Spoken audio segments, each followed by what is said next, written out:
kailangan liwanagin natin ito kasi maraming naguguluhan dito. Sa kasalukuyang panahon po, ang pinakamahalaga para sa mga political units ay teritoryo, lupa sa ngayon, no? Pero tandaan nyo, nung unang panahon, hindi sila interesado sa lupa.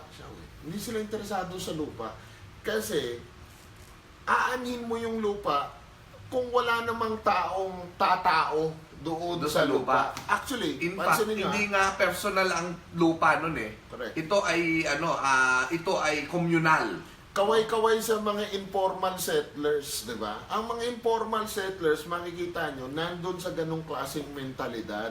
Inaangkin nila yung lupa, hindi dahil sa titulo o kung ano pa man. Dahil diba? o personal nila yon, kundi dahil doon sila nakatira. Kasi nung sinaunang parte ng ating kasaysayan, yung lupa ay sa iyo kung doon ka nakatira. That's the reason why hindi interesado yung mga tao sa lupa. Sa isang partikular na espasyo. Alam mo kaya pinamimigay nila yung lupa kaliwat kanan. Kasi hindi naman nila titirahan yun Kung wala naman silang tao doon at pwede naman tauhan ng iba, mas mainam pa. That's why pinamimigay ang lupa.